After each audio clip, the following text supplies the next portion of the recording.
Spock's Vulcan father, Ambassador Sarek, explained, "In the vast cosmos of Star Trek, few characters represent the intersection of logic and emotion as powerfully as Ambassador Sarek of Vulcan. As the father of the iconic Mr. Spock, husband to a human woman, and diplomat for the United Federation of Planets, Sarek is a figure of restraint and duty, but beneath the Vulcan calm lies a storm of unspoken love, bitter regrets, and philosophical contradictions." Sarek's journey across Star Trek canon, spanning the original series, The Next Generation, Discovery, and beyond, is a masterclass in subtle character evolution. From political strategy to parental struggle, Sarek embodies the challenge of reconciling Vulcan ideals with the complex messiness of interstellar and interpersonal life. A Vulcan among humans, the political figure. Ambassador Sarek was first introduced in the Star Trek, the original series episode Journey to Babel.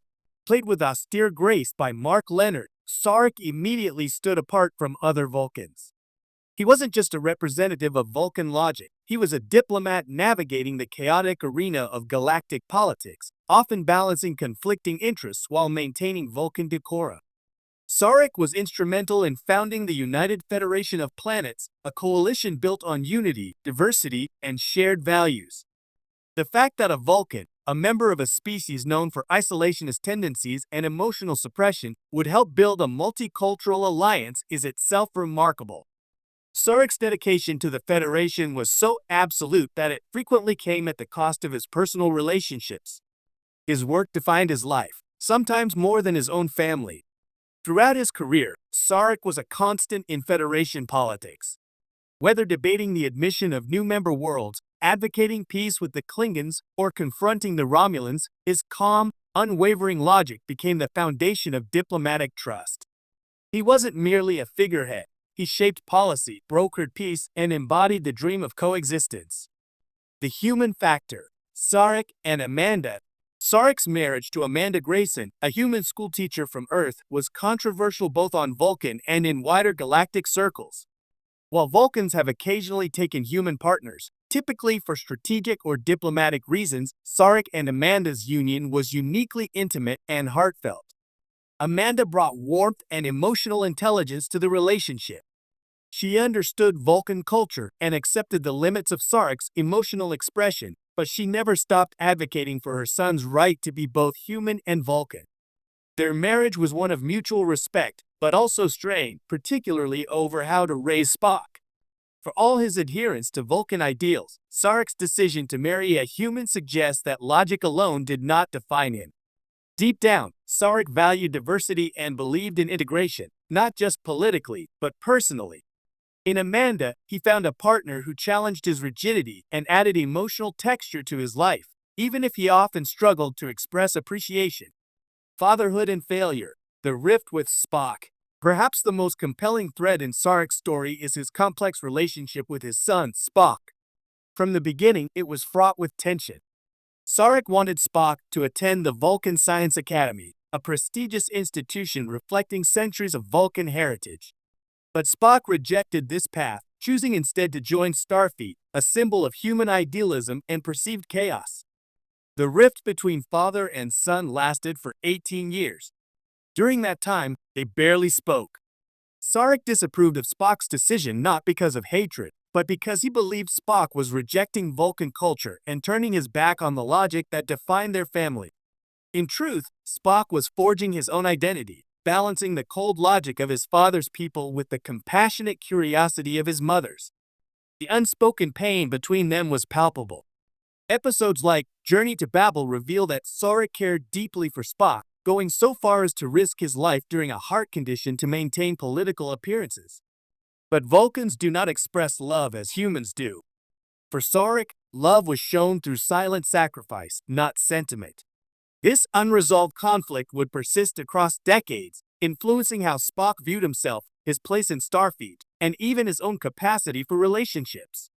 Sarek, too, would come to regret the emotional distance he kept. The logical paradox. Sarek's contradictions. Despite his devotion to Vulcan logic, Sarek is a character riddled with contradiction. He dedicated his life to interstellar peace, yet could not achieve peace in his own home. He suppressed emotion, yet married a human and raised a half-human son.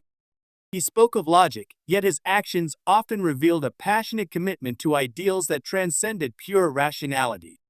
In many ways, Sarek is a tragic figure, not because he is defeated, but because his emotional repression cost him intimacy with those he loved. His life was a tapestry of duty and discipline, stitched tightly enough to contain his private grief. In the Next Generation episode, Sarek, we find him old, frail, and afflicted by Bendy syndrome, a degenerative Vulcan illness that causes a loss of emotional control. For a Vulcan, it's not just a medical condition, it's a slow unraveling of the very identity they've built around mental mastery. When he can no longer suppress his feelings, those around him begin to experience outbursts of uncharacteristic anger and grief, revealing the emotional burden he's carried for decades. It's only when he mind melds with Captain Jean-Luc Picard that we truly see the weight of his regrets, his pride in Spock, his love for Amanda, and the sadness of a life spent denying the things he felt most deeply. Through Picard, Sarek's soul finally speaks. A new family, a new conflict. Sarek in Discovery. Star Trek. Discovery reintroduced Sarek to a new generation. Played by James Frain, this version of Sarek was more active, more conflicted, and more emotionally exposed. Discovery added a previously unknown layer to Sarek's family, a foster daughter named Michael Burnham. By raising Burnham, a human orphan from a Klingon attack, Sarek again defied Vulcan tradition. He took her in, educated her in Vulcan logic, and raised her alongside Spock. But his decision to prioritize Spock's acceptance into the Vulcan Science Academy over Michael's ambitions caused a schism between them.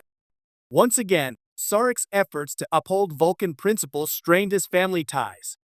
The show also explored Sarek's guilt, pride, and the crushing burden of having made choices he believed were logical, but that cost him love and trust. In Discovery, Sarek isn't just a statesman, he's a man haunted by missteps, seeking redemption not through words, but actions. Legacy and reconciliation. Although Sarek never fully reconciled with Spock on screen before his death, their relationship subtly thawed. By the time of Star Trek VI, The Undiscovered Country, Sarek and Spock were again working together diplomatically, laying the groundwork for peace with the Klingons. It was a quiet sign of healing between father and son, bound not by sentiment, but shared purpose. In Star Trek, The Next Generation, Spock continues his father's mission, going underground to unite Vulcans and Romulans. Though they were estranged for so long, Spock ultimately walks in his father's footsteps. In doing so, he acknowledges Sarek's influence and honors the dream they both held dear, peace through understanding. Even in death, Sarek's legacy endures. His mind meld with Picard created a conduit of